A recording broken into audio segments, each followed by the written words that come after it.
Assalamualaikum warahmatullahi wabarakatuh. Innal hamdalillah nahmaduhu wa nasta'inuhu wa nastaghfiruh wa na'udzu billahi min shururi anfusina wa min sayyiati a'malina. May yahdihillahu fala mudilla lahu wa may yudlil fala hadiya lahu.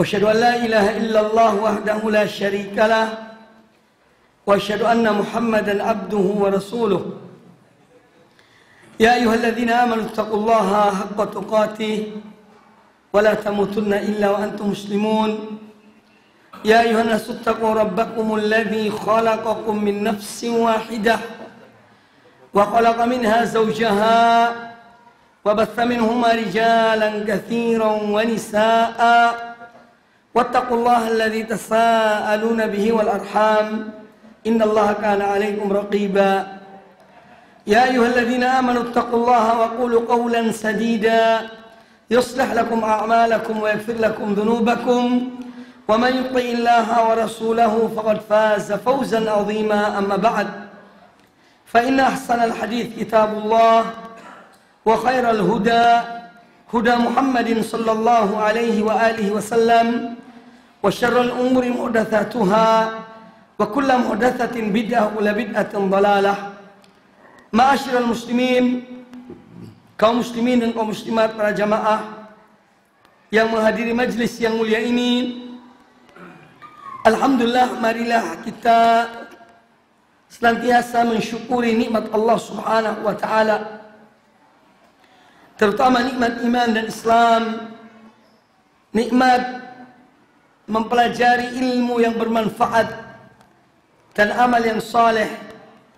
Semoga Allah Subhanahu wa taala terus memberikan kepada kita taufiknya agar kita istiqamah di atas Islam dan iman, di atas tauhid dan di atas sunnah Rasulullah sallallahu alaihi wasallam sampai akhir dari kehidupan kita, meninggalkan dunia ini. Amin ya rabbal alamin. Kemudian kami juga mengaturkan jazakumullah khairan kepada DKM Islamic Center Ponorogo, juga ikhwan-ikhwan kita dari TV kita, ya. Semoga Allah Subhanahu wa taala dan semua panitia, semoga Allah Subhanahu wa taala memberikan kepada kita kebaikan di dunia dan di akhirat. Dan marilah niat-niat kita ikhlaskan hanya kepada Allah Subhanahu wa taala. Alhamdulillah, perkembangan dakwah kaum muslimin yang menginginkan untuk mengetahui Islam ini dengan ilmu terus berkembang, dan kita syukuri hal tersebut. Namun kita tidak boleh terperdaya dengan itu semuanya. Yang terpenting adalah bagaimana kita mengikhlaskan niat-niat kita hanya untuk Allah Subhanahu wa taala dalam menuntut ilmu, kemudian kita berupaya untuk mengamalkannya, terutama diri kita dan keluarga kita. Sebagaimana Allah Azza wa Jalla berfirman, ya ayyuhalladzina amanu, wahai orang-orang yang beriman, qu anfusakum wa ahlikum nara, peliharalah diri-diri kalian dan keluarga kalian dari adab api neraka. Maka semoga kita dapat mengikhlaskan semua amal-amal ibadah kita hanya untuk Allah Subhanahu wa taala. Kemudian pada kesempatan yang baik ini, insyaallah taala saya akan menyampaikan tentang fadilah atau fadail bulan yang mulia, bulan Ramadan, dan bagaimana seyogianya seorang muslim dan muslimah dalam menyambut datangnya bulan Ramadan dengan sepenuh hati. Dan apa saja yang harus disiapkan oleh seorang untuk dia meningkatkan kualitas amalnya, terutama di bulan yang mulia, di bulan Ramadan insyaallah ta'ala.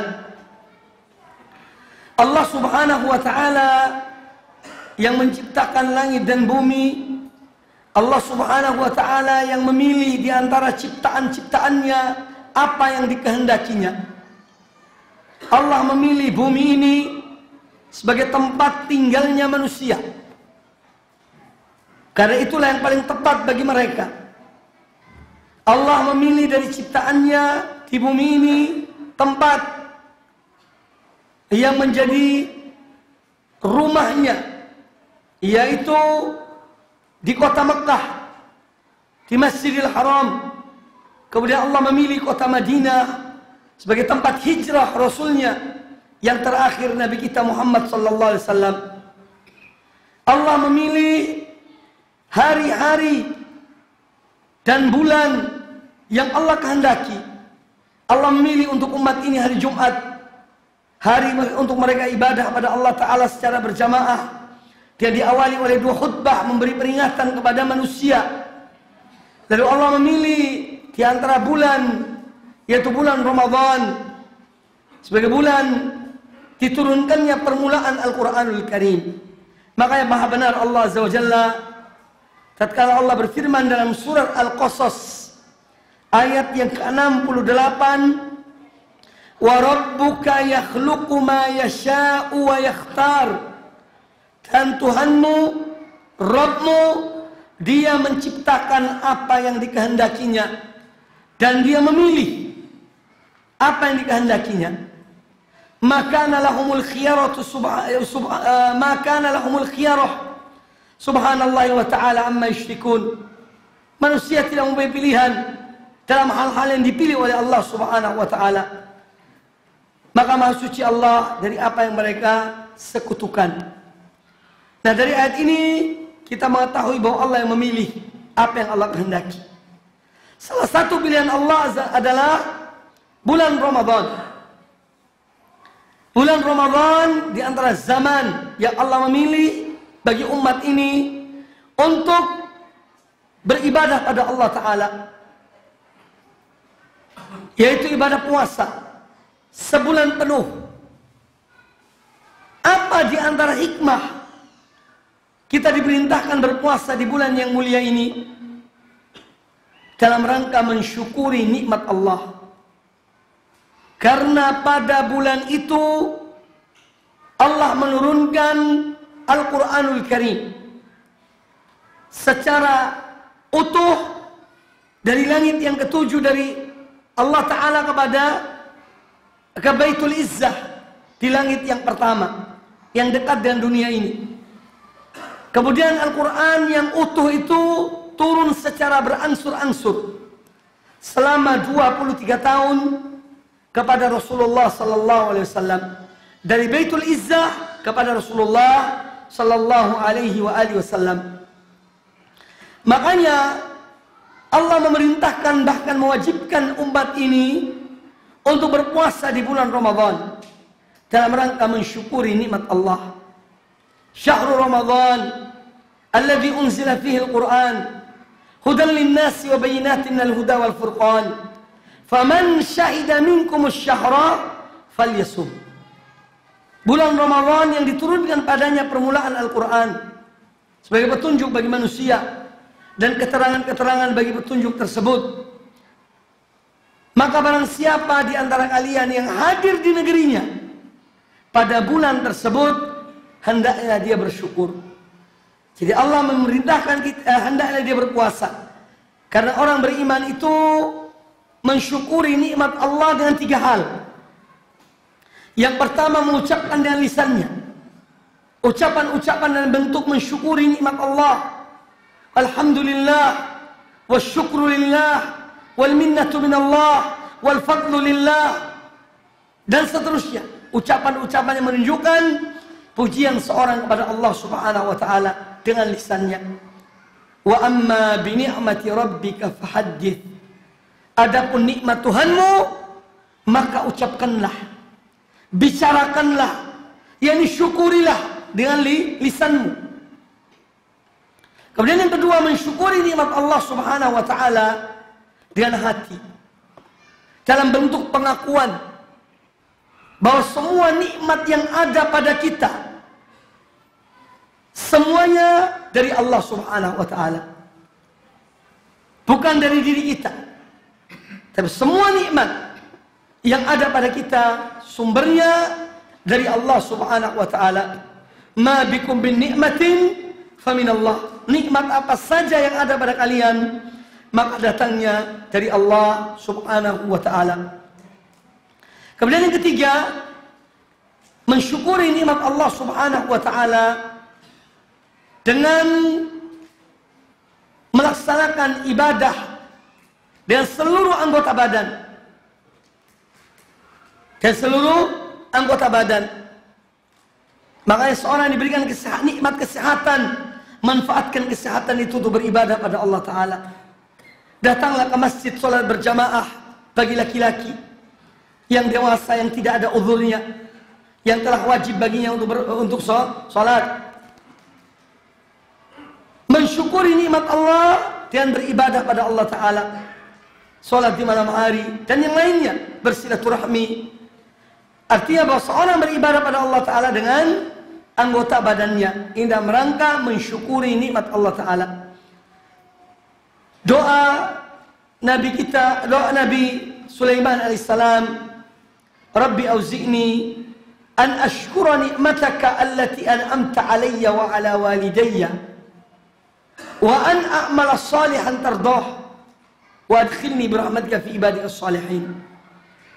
Rabbi auzi'ni, wahai Tuhanku, wahai Rabbku, berikanlah aku dorongan, berikanlah aku kekuatan untuk mampu mensyukuri nikmat-Mu. Rabbi auzi'ni an ashkura ni'mataka allati an'amta alayya wa ala walidayya, yang telah Engkau anugerahkan kepada aku dan kepada kedua orang tuaku.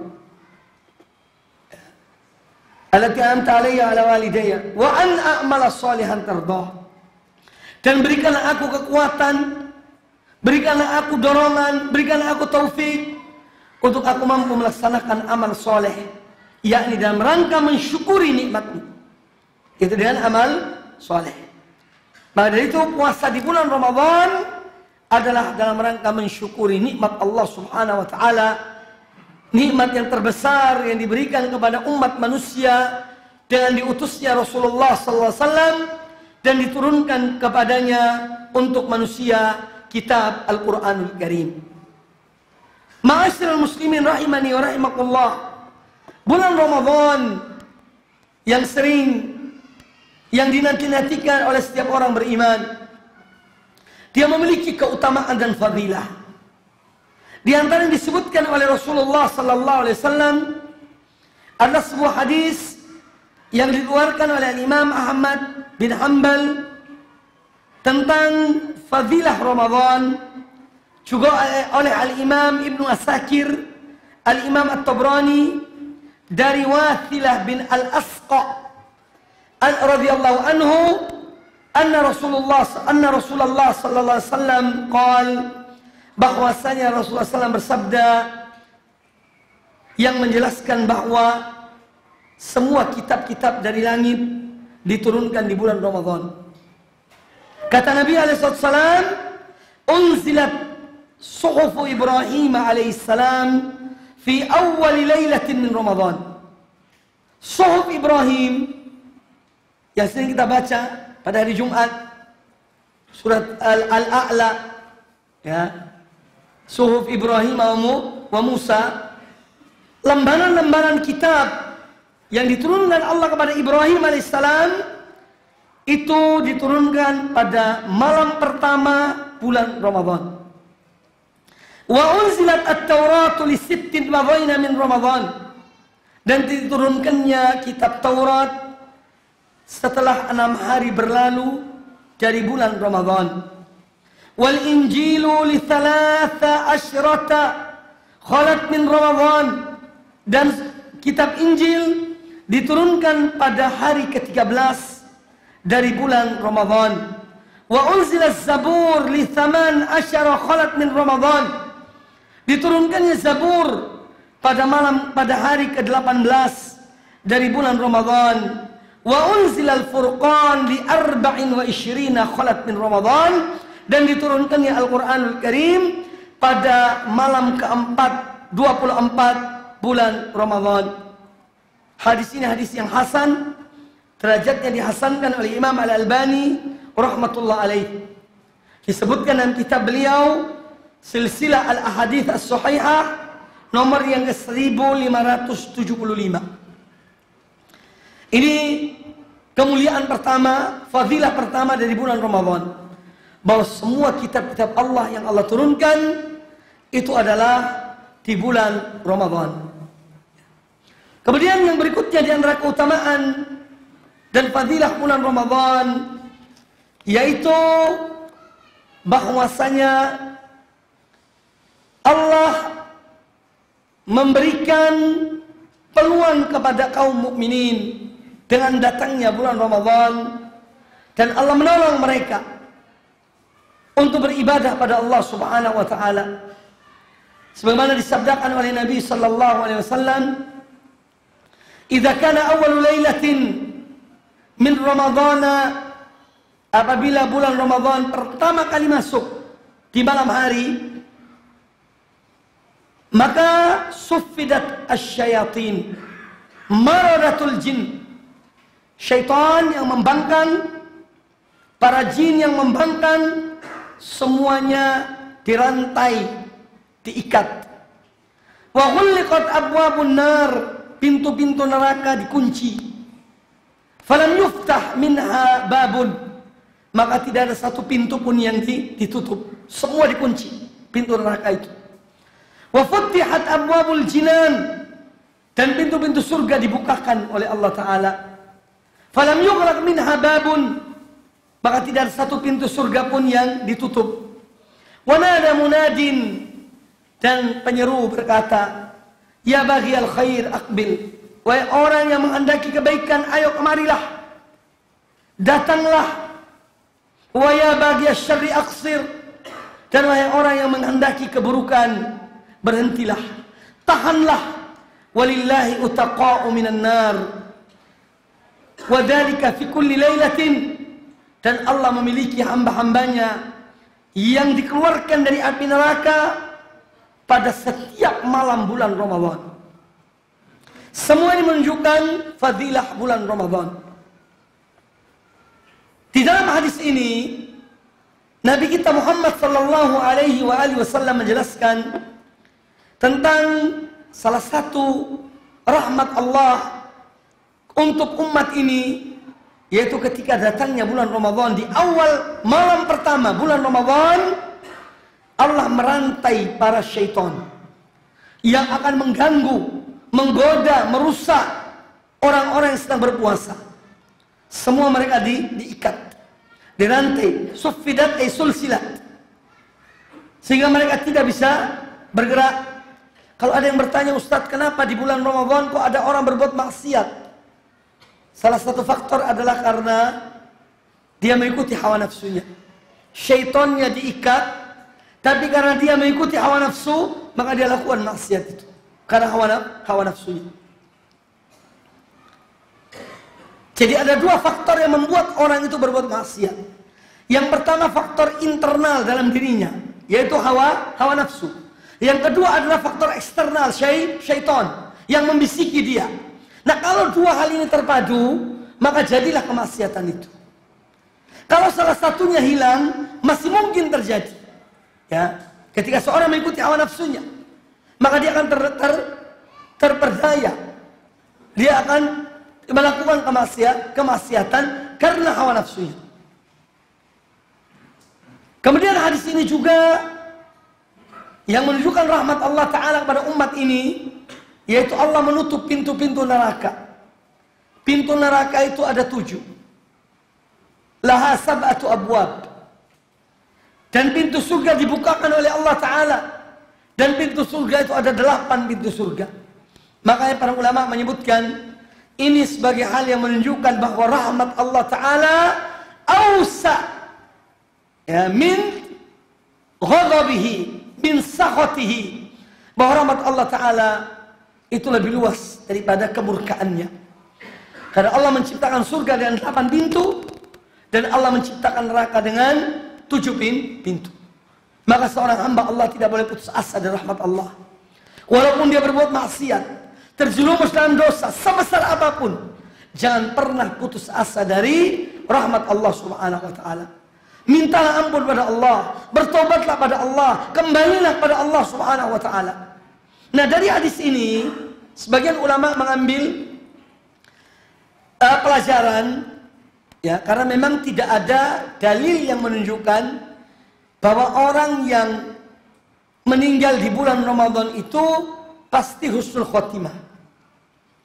Tetapi dari hadis ini ketika Nabi SAW memberitahukan pintu surga dibukakan, pintu neraka ditutup, dari situ kemudian disimpulkan bahwa yakni artinya seorang berharap ketika seseorang saudaranya meninggal di bulan Ramadan, semoga dia wafat dalam husnul khotimah. Karena pintu surga dibukakan dan pintu neraka ditutup. Adapun nas yang mengatakan barang siapa meninggal di bulan Ramadan pasti surga, tak ada. Tapi ketika seorang berpuasa dalam keadaan beribadah pada Allah, pintu-pintu surga dibukakan, pintu neraka ditutup, maka diharapkan semoga orang yang demikian itu dia mendapatkan husnul khotimah ketika wafat di bulan yang mulia, di bulan Ramadan. Apalagi di saat dia sedang melaksanakan salah satu dari rukun Islam, yaitu ibadah puasa di bulan Ramadan. Kemudian hadis ini juga menjelaskan kepada kita seruan Allah dengan perantaraan malaikat. Wa nada munadin, ada yang menyeru, ya baghiyal khair, wahai orang menghendaki kebaikan, ayo kemarilah, datanglah yang di bulan yang mulia itu, kembali pada Allah Ta'ala, bertaubat, mohon ampun padanya, kerjakanlah amal-amal kebaikan. Wa ya baghiyal syarri aksir, dan wahai orang yang menginginkan keburukan, tahanlah dirimu, tahanlah, jadi jangan kamu lakukan. Dan ini terasa di bulan Ramadan, kebanyakan kaum muslimin, kaum mukminin meningkatkan amal-amal ibadah mereka, disadari atau tidak. Keburukan-keburukan ditekan, walaupun ada di antara mereka yang berbuat maksiat, tapi kebanyakan kaum muslimin mereka berupaya untuk menahan diri mereka dari berbuat kemaksiatan. Kemudian di antara keutamaan bulan Ramadan adalah walillahi utaqa'u minan nar. Allah memiliki hamba-hambanya yang diselamatkan dari api neraka setiap malam. Yakni yang dimaksud di sini oleh para ulama mengatakan bahwa pada setiap malam bulan Ramadan ada daftar-daftar orang hamba-hamba Allah yang semestinya mereka di neraka itu diselamatkan oleh Allah Ta'ala. Dalam catatan mereka dikeluarkan dari api neraka, artinya dari daftar mereka yang akan masuk ke dalam api neraka.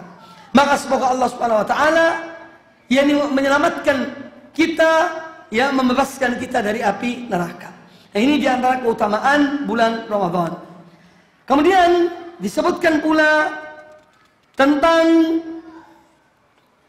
keutamaan bulan Ramadan, di antaranya adalah sebagai bulan ampunan Allah. Allah mengampuni hambanya kapan saja. Ya, kapan saja Allah menghendaki, Allah mengampuni. Tapi bulan Ramadan ini salah satu di antara bulan yang di situ dijanjikan ampunan Allah Azza wa Jalla kepada hamba-hambanya. Ya, sebagaimana dalam hadis Nabi SAW yang diriwayatkan Imam Bukhari, Imam Muslim, dan yang lainnya dari Abu Hurairah radhiyallahu anhu, yaitu Nabi SAW bersabda, "Man shoma Ramadhana imanan wa ihtisaban, ghufira lahu ma taqaddama min dhanbihi." Barang siapa yang berpuasa di bulan Ramadan, berpuasa di bulan Ramadan. Jadi orang ini dia berpuasa, bukan orang yang tidak berpuasa, kecuali dalam keadaan berhalangan karena suatu sebab. Dia barang siapa yang berpuasa di bulan Ramadan, puasanya ini didorong oleh apa? Keimanannya kepada Allah Ta'ala, bahwa Ramadan hukumnya wajib.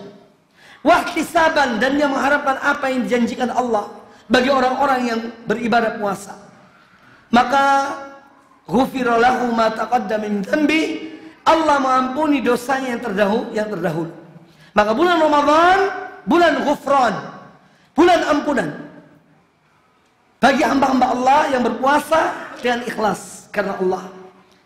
Bagi mereka yang menjalankan ibadah puasa dengan sungguh-sungguh dan hanya mengharapkan wajah Allah Subhanahu wa taala, Allah mengampuni dosa-dosa mereka.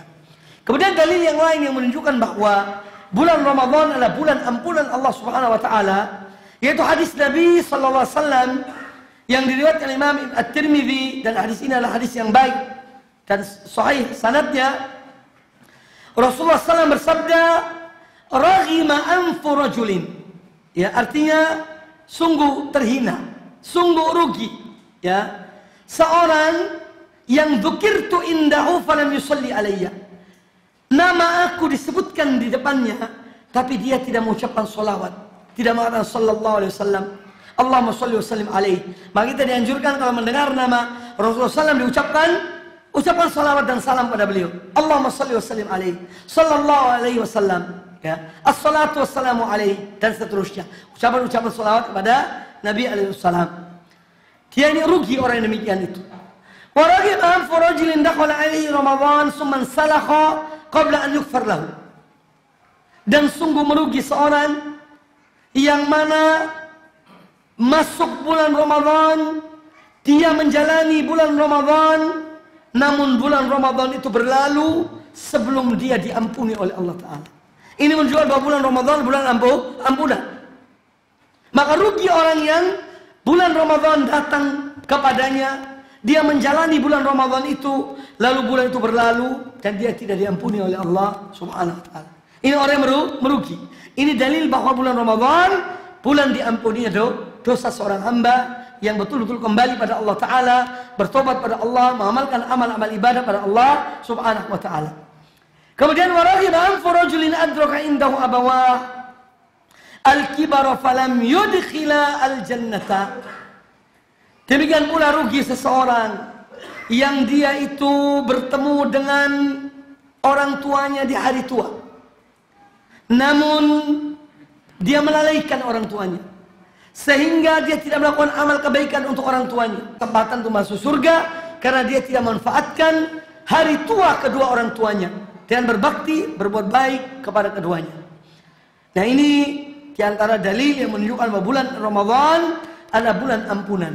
Kemudian hadis yang lain dikeluarkan oleh Imam Muslim dari Abu Hurairah radhiyallahu an, Nabi SAW bersabda, "As-salawatul khamsu wal jumu'atu ilal jumu'ati." Salat yang 5 waktu, Jumat ke Jumat berikutnya, wa Ramadan ila Ramadan, Ramadan ke Ramadan yang berikutnya, mukaffiratun ma bainahunna. Semua itu sebagai penghapus dosa di antara keduanya, idza ujtunibat al-kaba'ir. Kalau seorang menjauhi perbuatan-perbuatan dosa yang besar. Kemudian di antara keutamaan dari bulan Ramadan, bahwa di dalam bulan Ramadan setiap hari dan setiap malam ada suatu waktu, suatu saat, yang mana saat itu apabila seorang memohon pada Allah Ta'ala, Allah mengampuni dosanya. Dan kita tidak tahu kapan waktunya. Nah, artinya kita dianjurkan untuk apa? Memperbanyak berdoa di bulan Ramadan, entah di siang hari atau di malam hari. Perbanyaklah berdoa, karena bisa jadi bertepatan dengan doa dikabulkannya, waktu dikabulkannya doa seorang hamba, maka doa seorang hamba akan dikabulkan oleh Allah Subhanahu wa ta'ala. Dan di antara isyarat yang diberikan oleh Al-Quranul Karim kepada kita tentang kita dianjurkan memperbanyak doa di bulan Ramadan, yaitu Allah menyebutkan ayat-ayat tentang puasa Ramadan dalam surat Al-Baqarah 183 sampai seterusnya. Nah, di tengah-tengah ayat-ayat tentang Ramadan itu Allah berfirman, "Wa idza sa'alaka ibadi anni fa inni qarib." Dan apabila hambaku bertanya kepada engkau, apabila hamba-hambaku bertanya pada engkau ya Muhammad tentang aku, fa inni qarib, maka sungguhnya aku itu dekat. Ujibu da'watad da'i idza da'an. Aku memperkenankan permohonan orang yang memohon kalau dia memohon. Falyastajibu li wal yu'minu bi la'allahum yarshudun. Maka hendaknya mereka menjawab panggilanku dan falyastajibu li wal yu'minu bi, dan hendaknya mereka beriman pada aku agar mereka mendapat petunjuk. Nah, ayat ini diletakkan ya dalam Al-Qur'anul Karim, turunnya atau urutannya di tengah-tengah ayat tentang puasa bulan Ramadan, tentang hukum-hukumnya. Ini kata para ulama isyarat agar kita memperbanyak doa, yaitu di bulan Ramadan. Sebetulnya doa kapan saja, di mana saja. Tapi ada saat-saat yang mustajab. Di antaranya di bulan Ramadan, maka perbanyaklah doa, mohon pada Allah Subhanahu wa taala. Masuk waktu ya? Baik, kita lanjutkan sedikit. Kemudian disebutkan dalam riwayat ya Abu Sa'id Al-Khudri radhiyallahu anhu dan juga dari Abu Hurairah radhiyallahu an, bahwa Nabi sallallahu alaihi wasallam bersabda, "Inna lillahi tabaraka wa ta'ala utaqa'a fi kulli yawmin wa lailatin, yakni fi Ramadan." Sesungguhnya Allah memiliki di antara hamba-hambanya yang dilepaskan dari api neraka, diselamatkan dari api neraka pada setiap hari dan malam, yakni di bulan Ramadan. Wa inna likulli muslimin fi kulli yaumin da'watan mustajabatan, dan bahwasanya bagi seorang muslim, setiap muslim pada setiap hari di bulan Ramadan ada doa yang dikabulkan oleh Allah Subhanahu wa taala. Nah, kita dianjurkan memperbanyak berdoa, mohon kepada Allah Subhanahu wa taala berbagai kebaikan dunia dan akhirat, dan mohon perlindungan kepada Allah taala dari berbagai keburukan dunia dan akhirat. Kaum muslimin dan kaum muslimat rahimani wa rahimakumullah, kita lanjutkan. Kemudian di antara keutamaan dari bulan Ramadan yang tidak ada pada bulan-bulan yang lainnya adalah adanya satu malam yang lebih baik ketika seorang beribadah pada malam itu, lebih baik daripada 1000 bulan. Lebih dari 80 tahun. 1000 bulan itu kurang lebih 80 tahun. Dan Allah menurunkan ayat atau surat tentang malam Al-Qadar itu. Inna anzalnahu fi lailatul qadar. Sesungguhnya kami turunkan Al-Quran ini pada malam Al-Qadar. Wa ma adraka ma lailatul qadar. Tahukah kalian apakah malam Al-Qadar itu? Lailatul Qadri khairum min alfi syahr. Malam Al-Qadar itu lebih baik daripada 1000 bulan. Tanazzalul malaikatu warruhu fiha biidni rabbihim min kulli amr. Para malaikat turun dan seizin Rabb mereka. Demikian pula ruh, yaitu Jibril alaihissalam, semua turun dalam mengurusi apa yang ditetapkan oleh Allah Subhanahu wa taala. Salamun hiya hatta matla'il fajr. Maka salam sejahtera pada malam itu sampai terbitnya fajar. Nah, oleh karena itu seorang hendaknya berupaya untuk dia manfaatkan, untuk dia mengejar, dalam arti menghidupkan malam Al-Qadar. Karena yang dimaksud dengan keutamaan yang diperoleh seorang di malam Al-Qadar itu adalah dia beribadah pada malam itu. Entah itu sedekah, entah itu sholat malam, entah itu baca Al-Quran, entah itu berdoa, dan yang lainnya. Ini yang dimaksud dengan ibadah fadilah yang diperoleh oleh seorang dalam ibadahnya lebih dari 1000 bulan. Bukan orang yang keluar, tak tahu kemana, nyari sesuatu, tidak.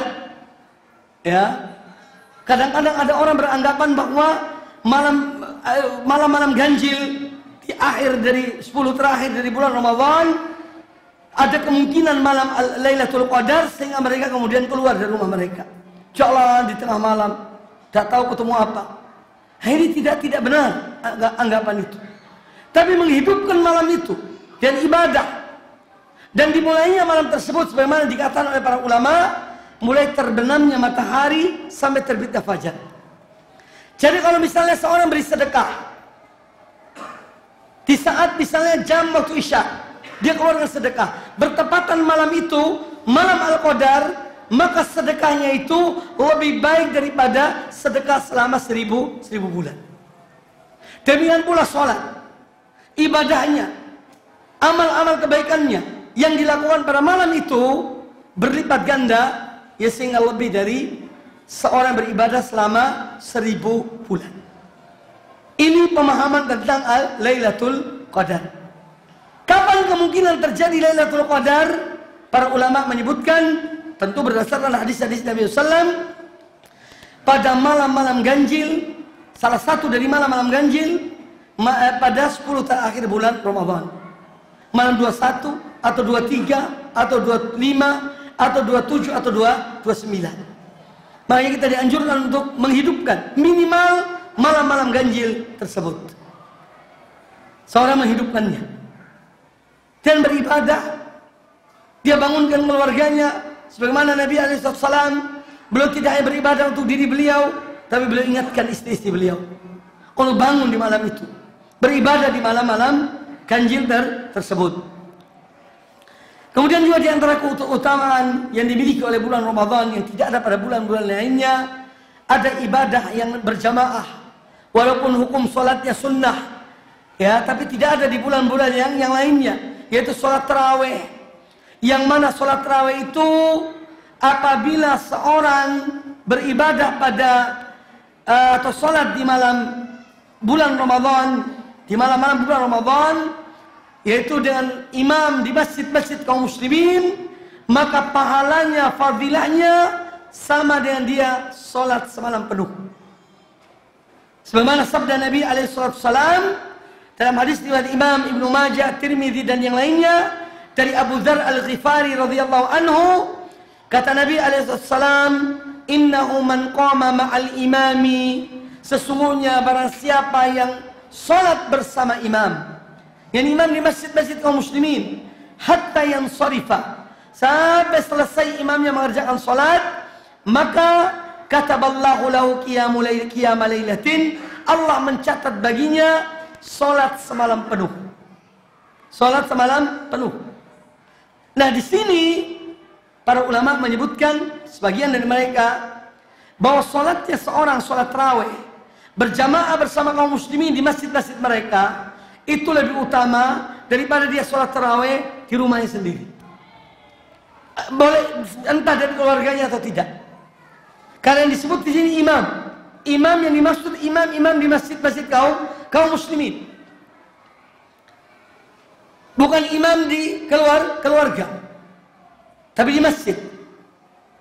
Jadi kalau ditanya mana lebih afdal, seorang sholat berjamaah dengan istrinya, anaknya, ya di rumah sholat tarawih, ataukah di masjid bersama kaum muslimin, lebih afdal di masjid bersama kaum muslimin. Karena fadilahnya tercatat sama dengan seorang melaksanakan sholat di malam hari semalam penuh.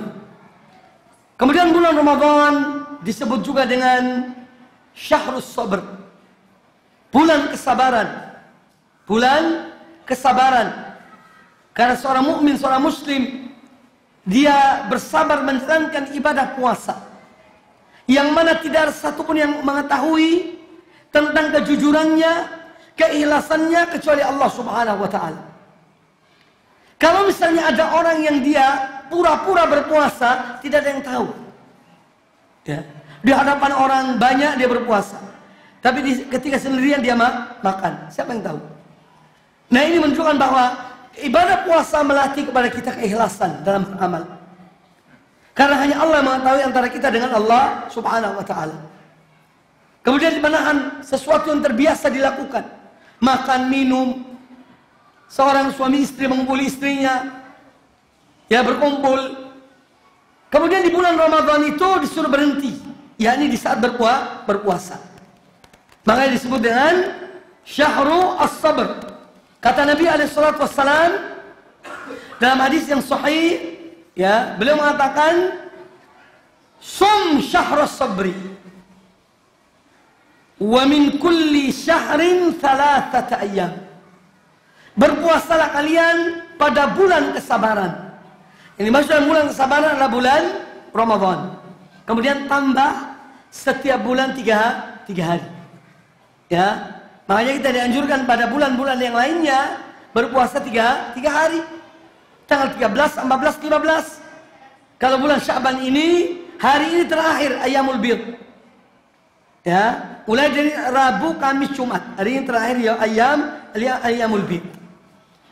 Jadi kita dianjurkan berpuasa 3 hari setiap bulan. Ada juga para ulama yang menyebutkan 3 hari ini bebas. Ya.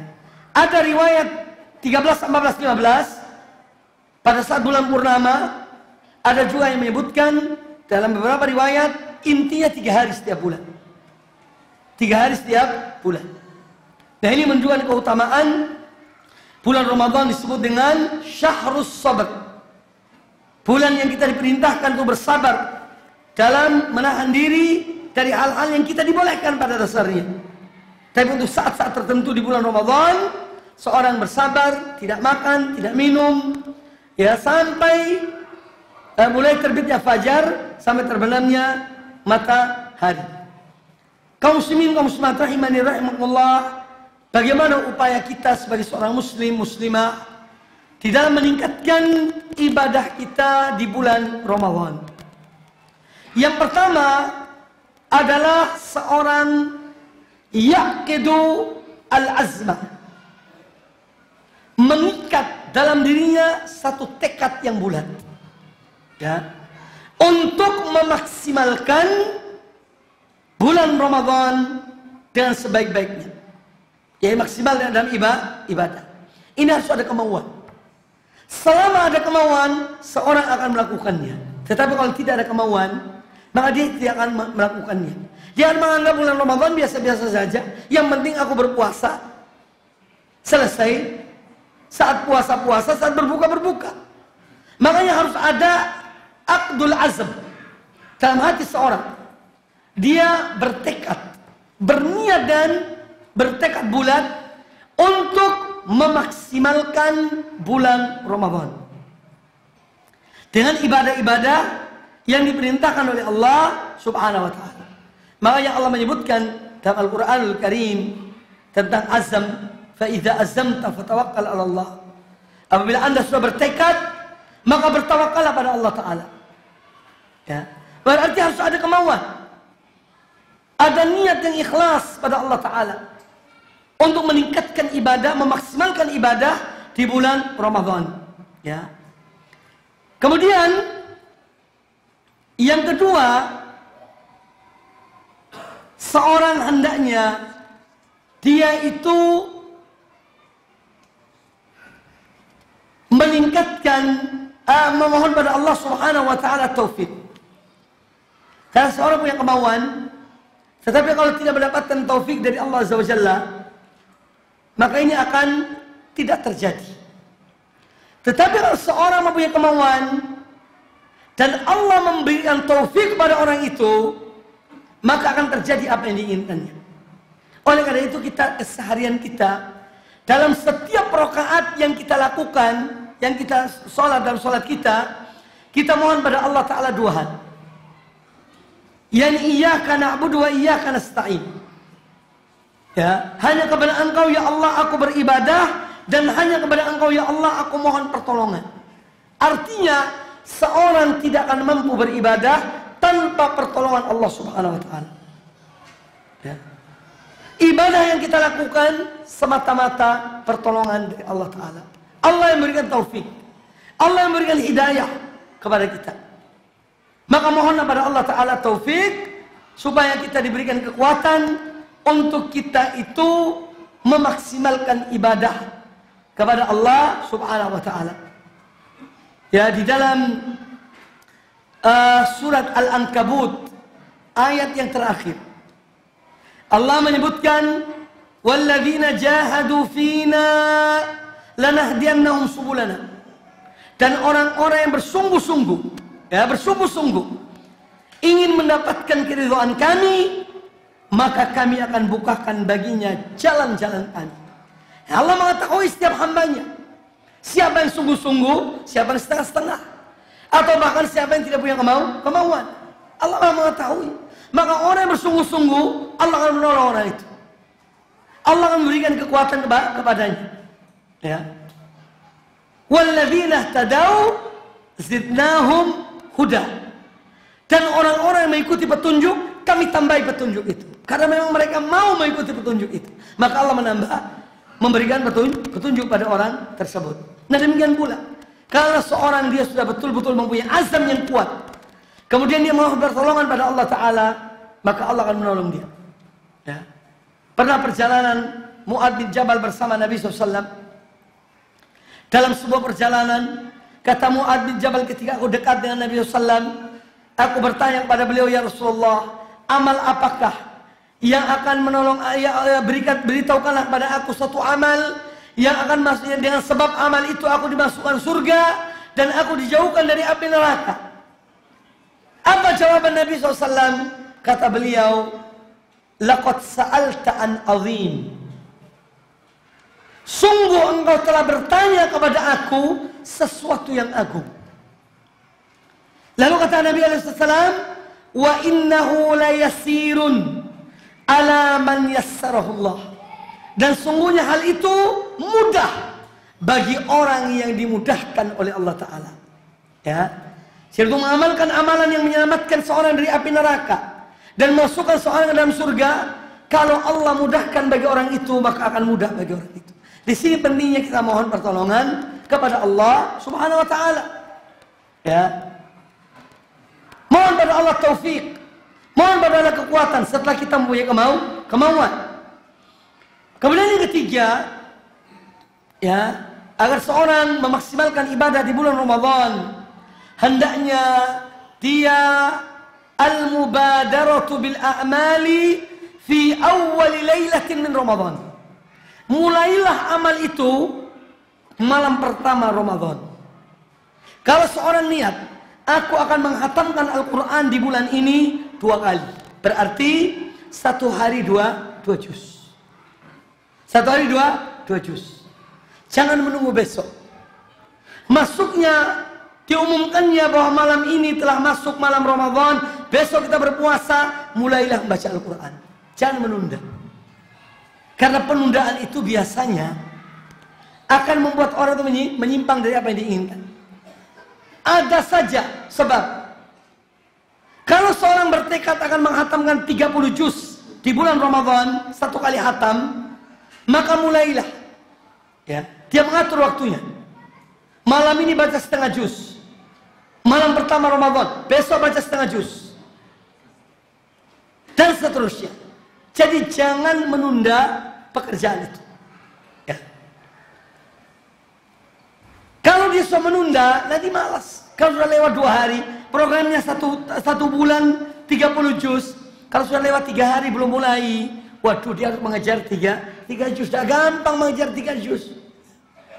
Nanti kalau sudah lewat 4 hari, waduh 4 juz aku harus mengejar. Bakal malas. Ya. Maka segera beramal dari permulaan Ramadan itu. Kalau sudah bertekad, jangan menunda.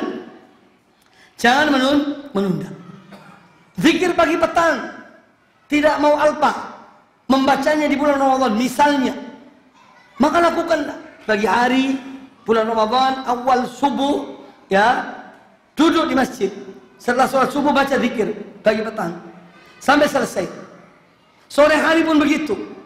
Sebelum sibuk dengan acara buka puasa, biasa sibuk luar biasa, yang dimakan hanya sedikit, tapi persiapannya untuk buka itu Masya Allah, penuh meja, ya. Apalagi panitia, paling repot panitia, kadang-kadang merepotkan diri, ya, sehingga lupa berzikir. Nah ini ikhwani fillah rahimakumullah, harus seorang mampu untuk apa? Dia mempersiapkan atau mengatur waktunya. Jadi intinya bahwa apabila seorang telah bertekad, maka mulailah dan segeralah melakukan amal itu. Mulai dari awal lailatin fi Ramadan, mulai malam pertama diumumkannya bahwa sudah masuk bulan Ramadan. Jangan menunda. Programnya diamalkan. Dan tidak salah. Kalau seorang membuat program di bulan Ramadan, tidak ada masalah. Boleh saja. Ya, amal-amal yang baik itu. Jadi tidak menunda pekerjaan itu. Ya. Karena apa? Annallaha yahulu bainal mar'i wa qalbi. Kadang-kadang yani Allah Ta'ala itu, kalau ada orang sudah mau sesuatu, tapi kemudian dia menunda-nundanya, bisa jadi akan ada saja sebab yang dia tidak melakukan amal tersebut. Ya. Nah oleh karena itu hendaknya seorang betul-betul segera di dalam mengamalkan ibadah-ibadah yang ingin dia amalkan. Kemudian di dalam bulan Ramadan amalan-amalan itu banyak sebetulnya, ya. Dan amal-amal ini ada juga dilakukan di luar Ramadan, ya. Nah, kalau di Ramadan lebih ditingkatkan. Ada satu amal di antaranya di bulan dilakukan boleh di Ramadan ataupun di luar Ramadan. Seorang duduk sholat subuh, kemudian sambil menunggu matahari terbit, kira-kira 15 menit setelah itu dia sholat 2 rakaat, ya. Sholat duha di awal waktu. Sebagian orang mengatakan sholat syuruk, tapi sebetulnya niatnya adalah sholat duha di awal waktu. Ini pahalanya sama dengan orang umroh. Jadi tidak perlu, misalnya kalau apalagi yang dia punya duit, ya, dia bisa umroh setiap hari sebetulnya. Kalau mau, cuma permasalahannya kemauan, ya. Permasalahan mau atau tidak. Nah, jadi kesempatan-kesempatan yang ada itu hendaknya diamalkan, dan bermacam-macam amalan lakukanlah, ya. Puasa, sedekah, yang punya keluarkan zakat, wajib zakat, ya, memberi makan orang berbuka, lakukan, dan seterusnya dari amal-amal kebaikan yang kita dianjurkan, maksimalkan di bulan yang mulia itu. Kemudian juga menghidupkan, yakni malam-malam yang 10 malam terakhir di bulan Ramadan, sebagaimana dilakukan oleh Nabi SAW. Kata Aisyah radhiyallahu anha, "Idza dakhala al-ashru shadda bi'zarahu." Bahwa Nabi SAW kalau sudah masuk 10 terakhir bulan Ramadan, beliau mengencangkan ikat pinggangnya. Sebagian ulama mengatakan artinya beliau menjauhi istri, keluarganya. Sebagian ulama mengatakan bersungguh-sungguh dalam beribadah. Wa ahya lailahu, dan beliau hidupkan malam-malam itu. Wa aiqadha ahlahu, dan beliau bangunkan keluarga. Jadi semua jenis amalan, ya, ibadah yang kita dianjurkan di bulan Ramadan hendaknya kita lakukan. Ya, jangan milah-milih. Apa yang bisa dilakukan, lakukanlah. Ya. Nah, ini diantara kiat-kiat, yakni seorang itu untuk dia bisa memaksimalkan amal ibadah di bulan yang mulia itu. Kemudian jangan seorang terperdaya. Kalau dia sudah maksimalkan amalnya di bulan Ramadan dalam ibadah, jangan kemudian dia terperdaya. Aku telah berbuat, aku telah ini, aku telah itu, jangan. Wallahi, orang-orang yang beramal lebih banyak, lebih bermutu, berkualitas daripada kita masih sangat banyak. Ya, maka jangan kita terperdaya dengan amal kita. Wallah, tidak, kita harus kadang-kadang tidak ada apa-apanya amalku ini jika dibandingkan dengan yang lainnya. Pada seorang istri, dia bangunkan suaminya. Ini dalam kisah-kisah para salaf. Wahai suamiku, bangunlah, kata dia. Sesungguhnya kafilah yang menuju surga, menuju Allah sudah jauh berjalan melewati kita. Ayo bangun, kita sholat di malam hari. Nah, kalau seorang merasa amalnya kecil, maka dia akan terus meningkatkannya. Tapi kalau seorang merasa, Masya Allah, saya sudah begini, saya sudah begitu, ya dia akan gampangkan amal itu. Ya. Dan itu bukan perangai para salaf. Tidak. Para salaf selalu, mereka merasa amal mereka itu sedikit. Sehingga terus ada peningkatan. Ada peningkatan. Nah, ini ikhwani fillah rahimani wa rahimakumullah. Demikian yang dapat sampaikan pada kesempatan yang baik ini. Entah komat langsung atau kita baik, ada usulan supaya kita langsung tanya jawab, kemudian sholat, kemudian selesai. Ikhwani fillah rahimani wa rahimakumullah. Baik, di sini ada pertanyaan. Yang mau bertanya langsung juga boleh, ya, angkat tangan langsung, tidak ada masalah. Tapi ada ya pertanyaan kaitan dengan pembahasan kita, ya bisa saja pertanyaan yang lain, ya. Cuma lebih tepatnya kita bertanya hal yang kita bahas pada malam hari ini. Ustaz, apa hukumnya memegang mushaf Al-Quran tanpa wudu? Masalah khilafiyah di antara ulama. Ya, yang ditanyakan ini, apa hukum memegang Al-Quran di saat seorang dalam keadaan tidak berwudu? Khilaf di antara ulama. Sebagian ulama mengatakan memegang mushaf harus jangan berwudu. Ini pendapat di antaranya 4 mazhab. Ada sebagian ulama di antara Imam Ibnu Hazm rahimahullah, beliau menyebutkan yakni boleh memegang mushaf, pendapatnya mereka boleh memegang tanpa wudu, karena yang dimaksud orang yang suci itu adalah orang muslim. Orang muslim itu suci. Ya, ini sebagian ulama. Jadi ini masalah khilafiyah di antara ulama. Sekarang pertanyaan, ini berkembang dari pertanyaan ini. Ustaz, apa hukumnya membawa HP yang ada mushaf di dalamnya? Ini kan bisa jadi nyambung sama ini nanti. Boleh enggak? Tinggal kita bertanya, ini HP atau mushaf? HP. Tetap hukumnya HP. Walaupun di dalam ada mushaf Al-Quran. Ya. Jadi ini juga kadang-kadang mungkin begitu nanti pertanyaannya. Kalau harus berwudu, ya. Kalau harus berwudu, berarti nanti pegang HP pakai wudu. Karena sana ada Quran. Jadi intinya bahwa ini masalah khilafiyah. Yang jelas kalau seorang berwudu itu tentu lebih utama dan lebih baik. Wallahu taala a'lam. Seseorang sholat dalam keadaan kainnya di bawah mata kaki, apakah sholatnya sah? Sholatnya sah, ya. Tapi ini jelas perbuatan yang memang dicela. Ya.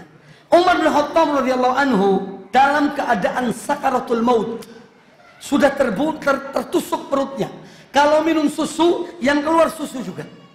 Kata Umar bin Khattab, "Inni mayyit." Sungguhnya aku ini bakal sudah tahu aku ini mayat, kata beliau. Karena ketika diberi minum susu, keluar dari ususnya, susu utuh. Ya. Yang diminum keluar. Ketika saat itu ada seorang pemuda datang, memakai pakaian yang menutup kedua mata kakinya. Kata Umar bin Khattab kepada orang pemuda itu, "Ya ayyuhas syab, ya, irfa' thawbak fa innahu anqa li-thawbi wa atqa li-rabbi." Angkatlah bajumu. Ya, tinggikan. Karena sungguhnya itu lebih bertakwa kepada Tuhanmu dan lebih bersih bagi baju itu sendiri. Ini contoh bagaimana mereka perhatikan masalah ini. Tapi kalau ditanya sah atau tidak, insya Allah tetap sah sholatnya. Cuma sebaiknya dia melipat kalau memang mungkin masih panjang ya dilipat sehingga tidak menutupi kedua mata kakinya. Wallahu a'lam. Jelaskan tentang batas waktu sholat maghrib dan batas waktu sholat isya. Batas waktu sholat maghrib dimulai dari terbenamnya matahari, berakhir dengan hilangnya mega merah, yang warna-warna merah di sebelah barat sampai hilang. Itu batas waktu isya, batas waktu maghrib. Kemudian waktu isya ya semenjak hilangnya tanda-tanda merah yang ada di sebelah barat sampai ya di sini ada dua pendapat. Sebagian ulama mengatakan pertengahan malam. Sebagian ulama mengatakan di antara mazhab Syafi'i sampai terbitnya fajar subuh di pagi hari. Ya, ini dua pendapat ulama. Jadi intinya bahwa waktu sholat isya lebih panjang dari yang lainnya. Wallahu a'lam. Baik, pertanyaan berikutnya. Ustaz, mohon penjelasan tentang sholat syuruk dan sholat duha.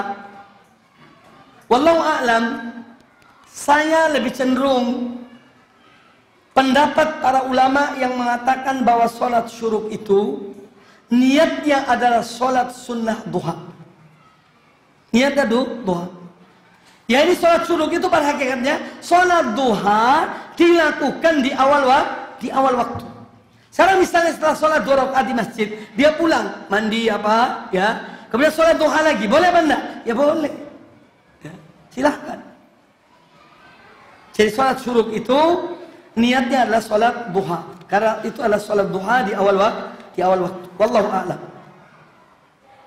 Apakah boleh di antara sholat sholat tarawih dan witir diisi dengan taklim? Ya. Wallahu a'lam, ini masalah-masalah ijtihadiyah sebetulnya. Yang sebetulnya ya tidak perlu dipermasalahkan, diribut, ini bid'ah, ini bukan bid'ah, ya. Ini masalah ijtihadiyah, ya. Jadi kalau saya pribadi, alangkah baiknya ceramah itu setelah sholat witir. Ya. Jadi sudah selesai sholat witir, yang mau mendengar silahkan mendengar, yang tidak mau mendengar silahkan pulang. Oh, tidak wajib kok. Itu kecenderungan kami. Di beberapa masjid yang juga kami bina, ya kita arahkan demikian. Setelah sholat witir, baru ada yang mau sampaikan kalimat silahkan. Tapi ada beberapa masjid yang memang pengurusnya begitu. Mintanya antara sholat tarawih dengan witir. Ya. Yaitu juga wewenang mereka. Ya. Kalau seorang kurang setuju, ya tidak usah kasih ceramah di tempat itu, titik gitu aja. Ya, jadi ini masalah-masalah yang saya lihat wallahu a'lam tidak usah terlalu diperbesar, ya. Ini masalah-masalah kadang-kadang dari takmirnya, DKM-nya punya pertimbangan. Tidak ada ceramah pun tidak ada masalah. Ya. Hanya saja di bulan Ramadan pada umumnya kaum muslimin itu, yakni hatinya sedang, yakni semangat untuk mendengar, mau untuk mendengar, maka diambil kesempatan itu masalahnya. Ya. Seandainya satu masjid tidak mau ada ceramah, ya tidak usah, silahkan. Jadi ini masalah yang ada keluasannya. Jadi jangan kita berselisih sampai kadang-kadang siwaan atau siwa ya, tidak bicara gara-gara ya ceramah di bulan Ramadan. Wallahu a'lam. Di dalam melaksanakan puasa Ayyamul Bid, apakah harus berturut-turut 3 hari atau bisa berselang waktu?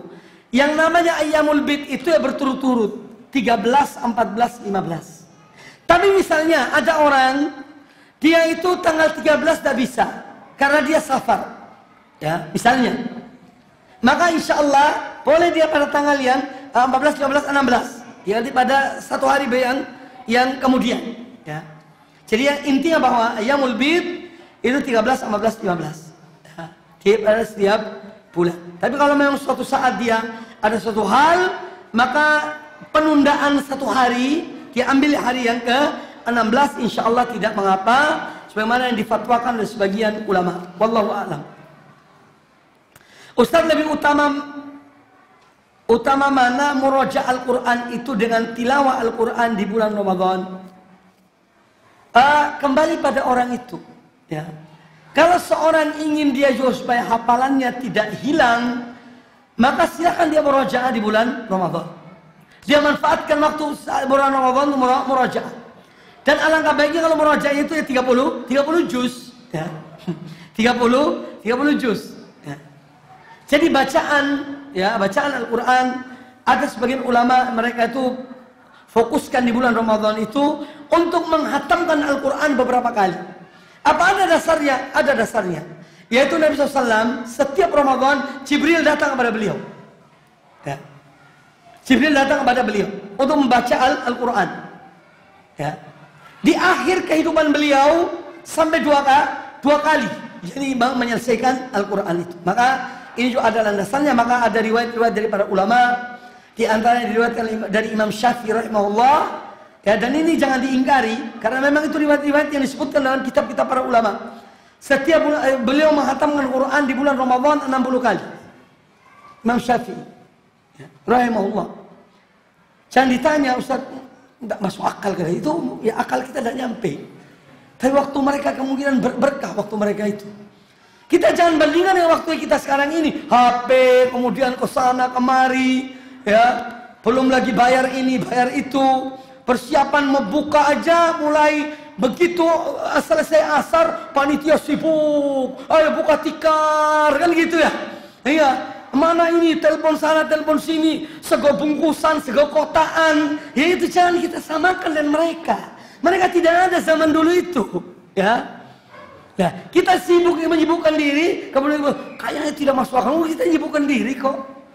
Ya, jadi itu hal-hal yang Allah berikan pada hamba-hambanya yang Allah kehendaki. Dzalika fadlullah yu'tihi man yasha. Itu karunia Allah berikan pada siapa yang Allah kehendaki. Jadi intinya kita juga tidak mengingkari, ya, kita juga kemudian ya berusaha untuk bagaimana kita manfaatkan waktu Ramadan dengan sebaik-baiknya. Wallahu a'lam. Pertanyaan berikutnya. Ustaz, jika seorang dalam keadaan junub di malam hari dan tidak langsung mandi besar, tapi tidur dan bangun ketika sudah masuk waktu subuh, ya boleh, ya, puasanya sah. Jadi setelah terbitnya fajar baru kemudian dia mandi, ya. Maka ini puasanya sah dan tidak mengapa. Wallahu a'lam. Kemudian pertanyaan yang terakhir, Ustaz, bolehkah membayar fidyah dengan bahan makanan yang masih mentah? Ya boleh, ya, dan beras. Atau boleh juga masak langsung yang matang, berikan pada 60 orang, ya, pada 60 orang, pada 30 orang, Itu juga boleh. Jadi boleh dalam bentuk bahan mentah, boleh juga dengan memberikan makan pada orang itu. 30 hari artinya 30 hari. Hitungan 30 hari. Dan ini bagi mereka yang memang sudah uzur untuk berpuasa. Siapa orang yang uzur berpuasa di bulan Ramadan? Pertama, orang tua renta yang sudah tidak mungkin berpuasa. Yang kedua, seorang mengalami penyakit yang tidak mungkin dia berpuasa karena sakit tersebut. Ya, tidak mungkin dia berpuasa. Nah, ini diantara orang-orang yang uzur untuk tidak berpuasa. Wallahu ta'ala alam. Adapun wanita hamil, saya cenderung, wallahu alam, pada pendapat wanita hamil dan menyusui, dia tetap mengqadha puasanya. Karena sekarang ini ada yang gampang-gampangan fatwa. Hamil ya, sudah bayar fidyah saja, tidak usah puasa. Jangan gampang-gampangan berfatwa. Tanggung jawab di hadapan Allah Subhanahu wa taala. Imam yang empat madhab Syafi'i, Imam Abu Hanifah, Malik, Syafi'i dan Ahmad bin Hanbal, ya, mereka rata-rata menyebutkan wanita itu mengqadha puasanya. Ya, mengqadha puasanya. Wallahu taala alam. Kecuali kalau wanita itu setiap tahun beranak, ya. Tiap tahun punya anak, ya. Iya, tidak ada wanita masya Allah subur, ya. Sehingga dia tidak tahu kapan mau berpuasa. Untuk menggantikan 5 tahun punya anak, setiap 5 anak, dihitung 30 kali 5, 150 hari harus diganti. Nah, ini sebagian ulama mengecualikan, ya. Wanita yang demikian boleh dengan bayar fidyah. Wallahu a'lam. Dan saya kira cukup, ya. Semoga apa yang disampaikan bermanfaat bagi kita semuanya.